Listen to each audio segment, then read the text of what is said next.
சூரியன் கேத்து பொதுவா 12 ராசிக்காரர்களுக்குமே கொஞ்சம் பாதகத்தை தான் கொடுக்கும். அப்படி ரொம்ப ஒரு நல்ல காம்பினேஷன் கிடையாது. அண்ட் உலக அளவுல பார்த்தாலும் சில இயற்கை பேரிடர்கள் வரக்கூடிய ஒரு காலத்தை அது நிர்ணயம் செய்கிறது.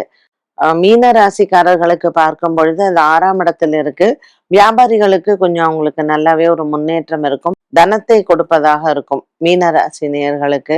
மேஷத்துக்கு பார்த்தீங்கன்னா 5ஆம் இடத்தில் இருக்கிறதுனால பூர்வ புண்ணிய பலத்தை அதிகரித்துக்கலாம். பித்ரு காரியங்களை ஒழுங்காக செய்யலாம்.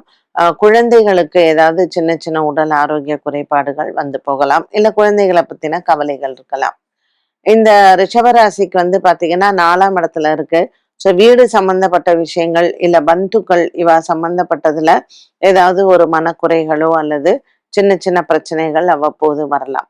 மிதுனத்துக்கு 3ஆம் இடம்.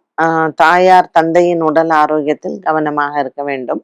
கடகராசிக்கு பார்த்தீங்கன்னா வார்த்தைகளில் கவனமாக இருக்க வேண்டும். குறிப்பாக அரசு பணியில் இருப்பவர்கள். சிம்மராசிக்காரர்களுக்கு ராசியிலேயே இருக்கு. ஸோ இந்த சூரியன் கேத்து ராசியிலேயே இருந்தா உடல் ஆரோக்கியத்தில் ஏதாவது குறைபாடுகள் இருக்கும். கன்னிராசிக்காரர்களுக்கு பார்த்தீங்கன்னா தூக்கமின்மை இது இருக்கலாம்.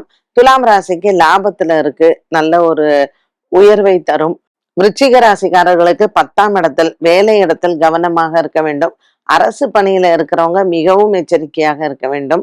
தனுசு ராசிக்காரர்களுக்கு பாக்கியத்தில் இருப்பதனால் இந்த மகாலய பட்ச காலத்தில் அவர்களுக்கு பித்ருக்களின் ஆசீர்வாதங்கள் பரிபூரணமாக உண்டு. ஒழுங்காக அவங்க காரியங்களை செய்தால். 8ஆம் இடத்தில் இருக்கிறார் சூரியன் கேதுவுடன் மகர ராசிக்காரர்களுக்கு.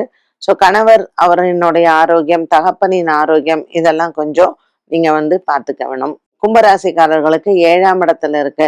ஸோ கணவன் மனைவி இவர்களினுடைய ஆரோக்கியத்தை பார்க்கலாம்.